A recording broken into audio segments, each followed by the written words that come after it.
Ce programme est financé par des amis et partenaires du ministère de Joyce Meyer. Nous jugeons les gens pour ces petites choses en eux qui nous irritent. Et nous avons de plus grands problèmes. Mais si le diable peut nous garder occupés à regarder ce qui ne va pas en eux, alors nous ne pourrons jamais voir ce qui ne va pas en nous.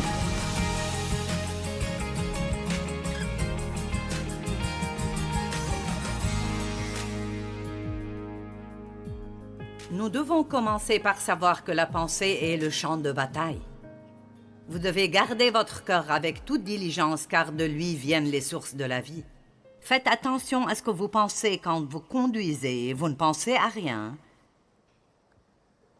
Et soudainement, vous pensez toutes ces mauvaises choses à propos de quelqu'un, ou comment cette personne vous rend fou. Vous ne pouvez pas juste vous approprier cela et continuer à y penser. Vous devez dire « non ». C'est un très bon mot à apprendre à haute voix. Non. Je vais penser à quelque chose qui sera bon pour moi, pas à quelque chose qui m'énervera. Amen. Donc, la première chose dont nous parlerons est les 7 façons dont le diable attaque.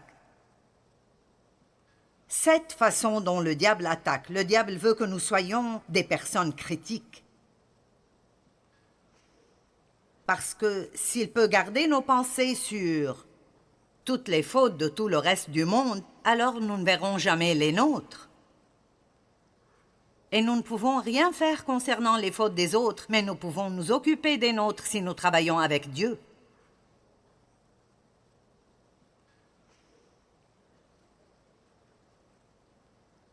Le diable veut vraiment que nous nous concentrions sur les fautes des autres et que nous ne voyions pas nos propres fautes.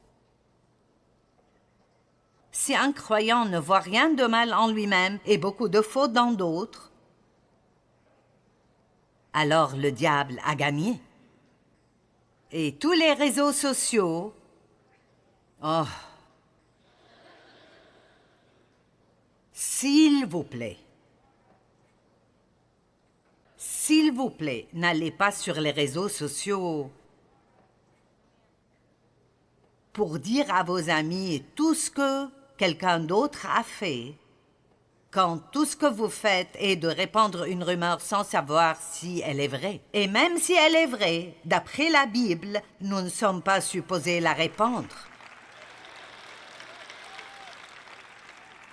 Et je suis heureuse que vous applaudissiez, mais comprenez ceci. N'allez pas, en tant qu'enfant de Dieu, sur ces sites pour répandre des rumeurs et des ragots. La plupart du temps, quand les gens parlent de quelqu'un d'autre, ils n'ont vraiment aucune idée de ce dont ils parlent.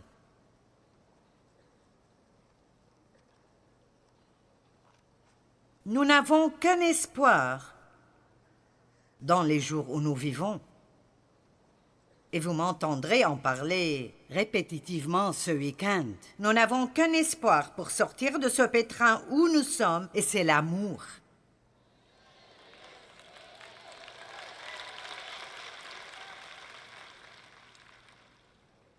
Le message principal dans la Bible est que Dieu vous aime et qu'il veut que vous aimiez tout le reste du monde, vous inclus.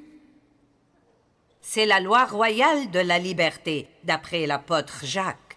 Et si nous faisons ceci, nous accomplissons toute la loi et tous les prophètes. Donc, si vous aimez les gens, vous ne les jugerez pas. Vous ne direz pas de ragots à leurs propos. Vous ne direz pas leurs secrets. Parce que l'amour nous empêche de faire tout cela. Donc, à chaque fois que nous faisons ce genre de choses, nous ne marchons pas dans l'amour.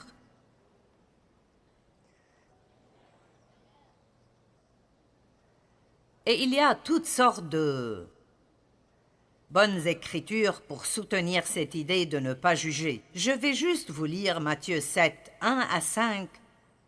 Ne jugez point afin que vous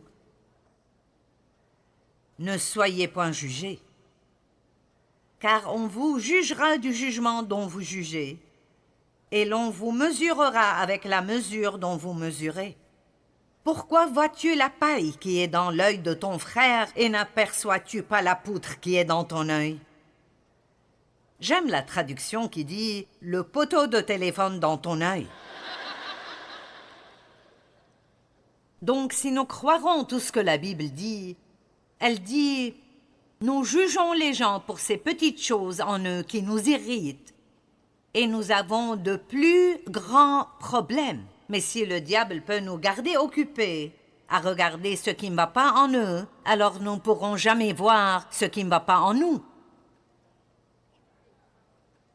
Romains 2 dit « Qui que tu sois, tu es donc inexcusable, toi qui juges, car en jugeant les autres pour les mêmes choses que tu fais, tu te condamnes toi-même. » Hein? Non. Vous savez pourquoi? Nous avons toujours une excuse pour nous-mêmes.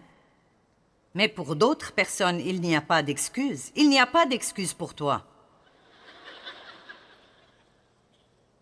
Nous regardons les autres à travers une loupe et nous-mêmes à travers des lunettes roses. Revenons à Matthieu 7. Pourquoi vois-tu la paille dans l'œil de ton frère et pas la poutre qui est dans ton œil? Ou comment peux-tu dire à ton frère, laisse-moi ôter une paille de ton œil, toi qui as une poutre dans le tien? Hypocrite! Ôte premièrement la poutre de ton œil, et alors tu verras comment ôter la paille de l'œil de ton frère. La colère et le manque de pardon, ils sont impliqués dans toutes ces choses. Puis l'un des problèmes principaux que nous avons dans le monde aujourd'hui est la haine. La haine, la division, elles sont dans l'Église et entre les dénominations. Elles sont certainement dans le monde, mais commençons juste à parler de nous-mêmes. Combien de personnes sont en fait venues ici aujourd'hui et peuvent dire avec un cœur honnête, il n'y a personne, pas une seule personne contre qui je suis en colère maintenant ou offensé. Allons maintenant, vous êtes silencieux. Nous devrions pouvoir aller au lit chaque nuit et dire « Dieu merci, je ne suis pas en colère contre personne. » Le silence, c'est un problème sérieux. Parce que dans Éphésiens 4, il dit que votre colère s'apaise avant le coucher du soleil. Ne donnez aucune prise au diable. Donc, quand nous restons en colère, nous ouvrons une porte au diable.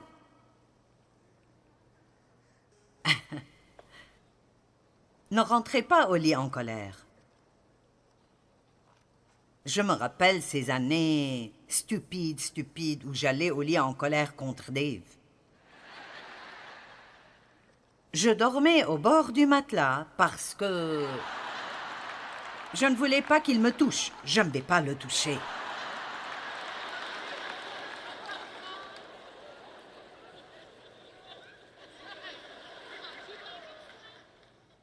Et puis, il prenait toute la couverture et je ne vais pas lui demander la couverture. Donc je restais là à geler toute la nuit. Il dormait bien. Et qu'est-ce que j'ai eu? Un mal de tête, un mal à l'estomac. J'étais fatiguée à cause du manque de sommeil. C'est stupide. Les choses que nous faisons sont stupides. Ça n'a pas changé, Dave. Dave est toujours le même.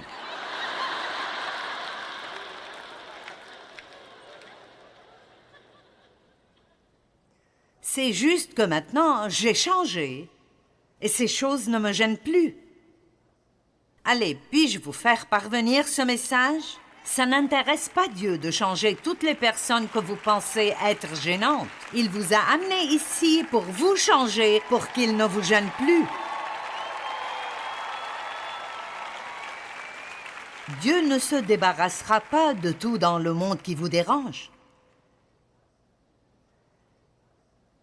Il veut que nous arrivions au point où ça ne nous gêne plus. Allez, C'est ce qu'est la maturité spirituelle. Pendant ce temps où nous sommes tous là, ne soyons pas misérables tout le temps concernant des choses concernant lesquelles nous ne pouvons rien faire. Vous ne m'avez pas entendu. Vous ne pouvez pas changer votre mari.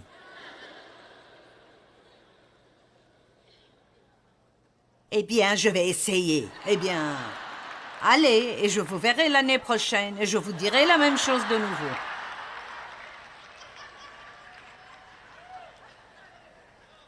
Je me souviens quand les enfants grandissaient. Si tu vas vivre sous mon toit...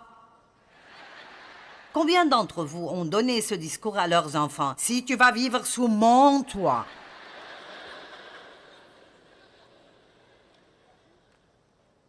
Ils ont vécu sous notre toit et nous les avons assez aidés, mais j'ai de bons enfants maintenant.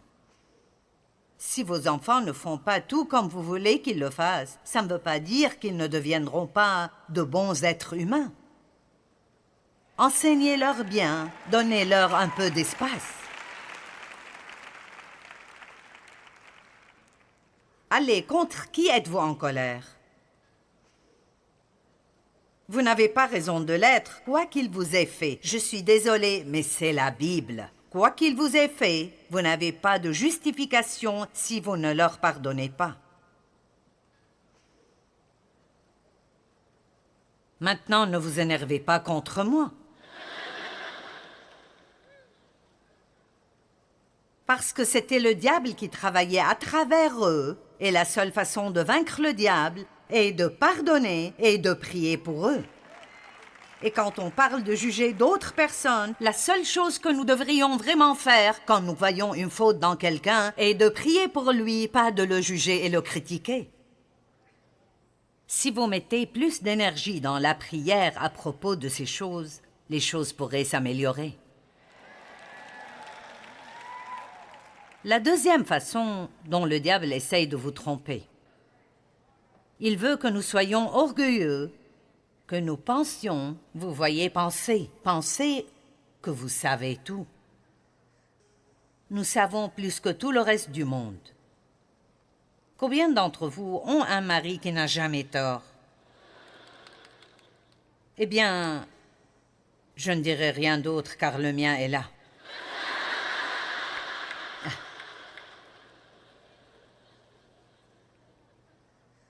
Et vous voyez, l'esprit critique est le fruit de l'orgueil.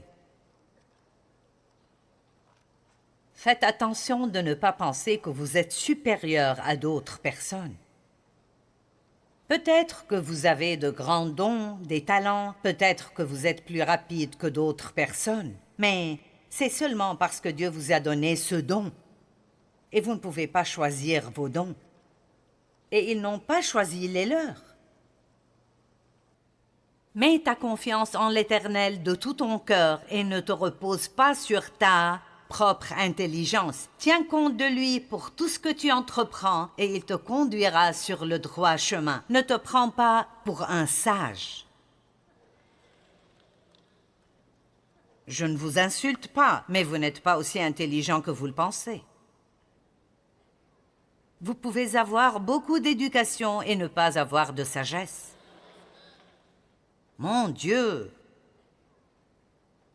Je veux vraiment écrire un livre sur les proverbes et je ne savais pas comment faire ça parce qu'ils traitent de probablement de 100 sujets différents. Le week-end passé, j'ai pensé, je vais m'asseoir et commencer. C'est merveilleux. Beaucoup de fois avec Dieu, vous devez mettre un pied dans l'eau et ensuite il travaillera. Je suis au chapitre 7 maintenant. Mais vous voyez, c'est la sagesse. La crainte révérentielle de Dieu est le commencement de la sagesse. Où est allée cette crainte? Qu'est-il arrivé à la crainte du Seigneur? Savez-vous ce qu'est la crainte du Seigneur? C'est que vous reconnaissiez la puissance de Dieu et combien il est fort et combien il est souverain, au point où vous préféreriez faire quoi que ce soit plutôt que de l'offenser. Ça vous gardera de parler d'autres personnes. Ça vous gardera d'être vaniteux et orgueilleux parce que nous avons une crainte. Pas j'ai peur que Dieu me fasse du mal, mais une crainte révérentielle. Je sais qui Dieu est, je sais ce qu'il peut faire, je sais qu'il pense ce qu'il dit. C'est le commencement de la sagesse. Nous ne pouvons même pas avoir de sagesse du tout si nous n'avons pas une crainte révérentielle de Dieu. Et qui enseigne cela? Quand était la dernière fois où vous avez entendu parler de la crainte révérentielle de Dieu? Oui, Dieu vous aime, mais vous devez entendre d'autres choses que le fait qu'il vous aime. Et oui, sa grâce est merveilleuse, mais ce n'est pas la seule chose dont parle la Bible.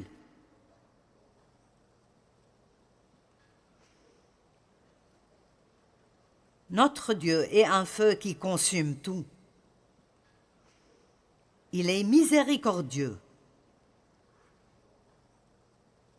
Mais il mérite la révérence et que nous sachions que, je le dirai comme ça, ne jouez pas avec moi. Vous n'aimez peut-être pas la façon dont je le dis parce que nous voulons penser que Dieu est juste, doux et gentil et tout est bon, mais il supportera la méchanceté et le mal, et le péché et le comportement hypocrite pour un temps. Et ensuite, parce qu'il nous aime, il nous confronte. Pas pour nous faire du mal, mais parce qu'il ne veut pas que nous restions comme ça. Vous savez, je vous dis la vérité absolue. J'aurais peur de monter ici, dans cette chair, et d'essayer de prêcher si j'étais en colère contre mon mari.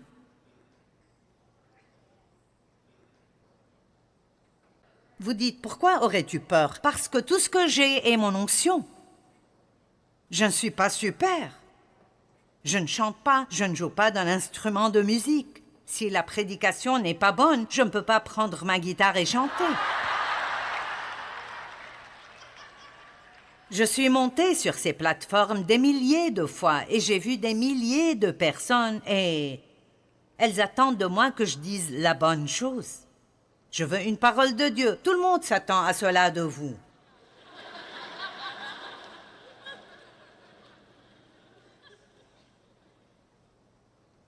Et je ne peux pas monter ici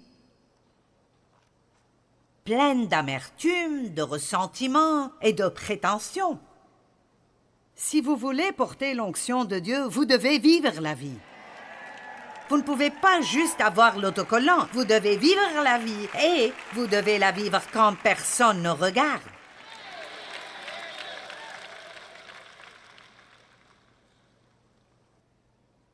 Parce que Dieu voit toutes choses. Et ceci est très clair dans les Proverbes. Donc ne vous prenez pas pour des sages. Je dis à Dieu tout le temps, je ne peux pas faire ceci sans toi, je ne suis rien sans toi, tout succès que j'ai est uniquement à cause de toi. Vous devez... C'est très sain de vous rappeler vous-même que si Dieu ne vous aide pas, vous êtes dans le pétrin. Paul était extrêmement intelligent. Tous les diplômes que vous pourriez avoir, il les avait.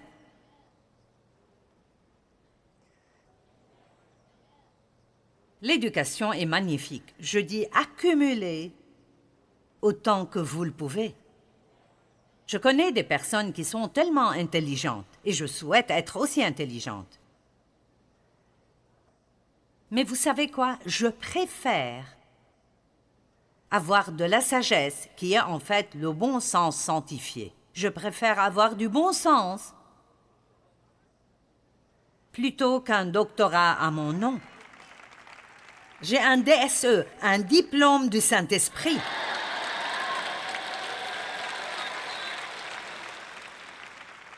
Ah oui, ce serait bien d'avoir les autres. Je n'en ai pas eu l'opportunité, mais j'aime les personnes qui l'ont. Mais même eux ne sont pas aussi intelligents qu'ils le pensent. Parce que Dieu est toujours l'important. Donc Paul, le Paul brillant, avec tous les diplômes que vous pourriez avoir, Il a dit, « Je n'ai pas eu la pensée de savoir parmi vous autre chose que Jésus-Christ et Jésus-Christ crucifié. » N'est-ce pas intéressant? Donc, quelle révélation Paul a-t-il? Hein? J'ai toutes ces choses, mais quel bien ça me fait sans Jésus? Numéro 3. Le diable veut qu'on pense, que tout le monde dise pense, que Dieu ne répondra pas à nos prières.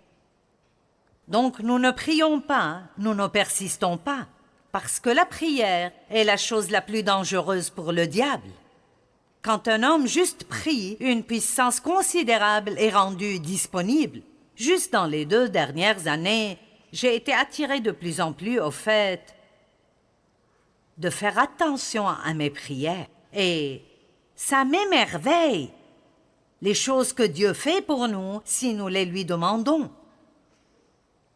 Et la plupart de ces choses dont je parle, ce ne sont même pas de grandes choses, ce sont de petites choses.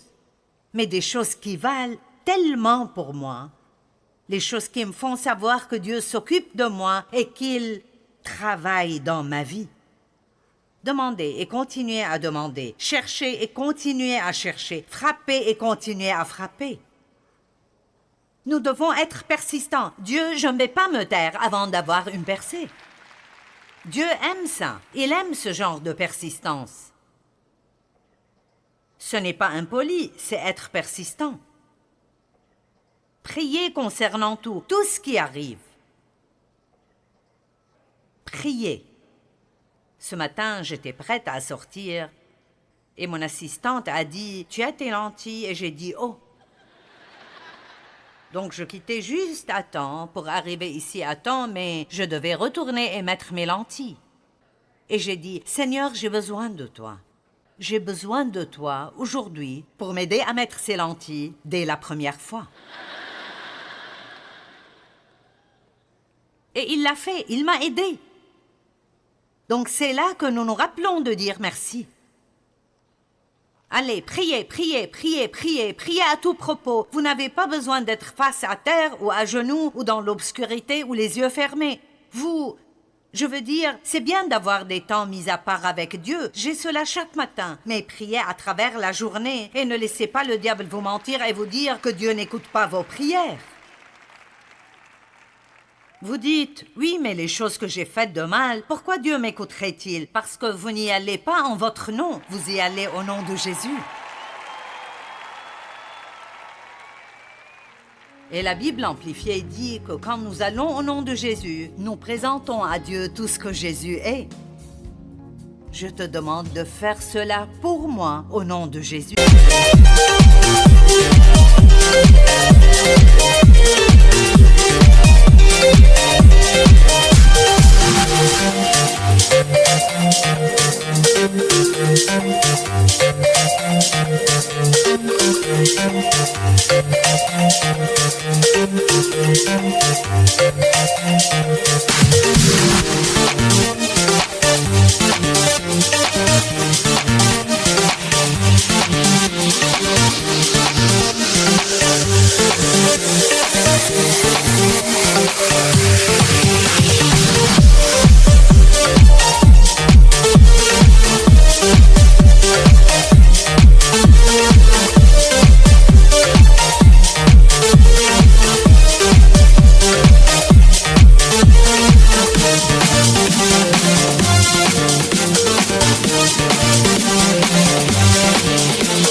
Pas parce que je le mérite, mais parce qu'il le mérite. Je vous encourage de vous rappeler que nous devons faire attention à la tromperie de l'ennemi dans nos vies.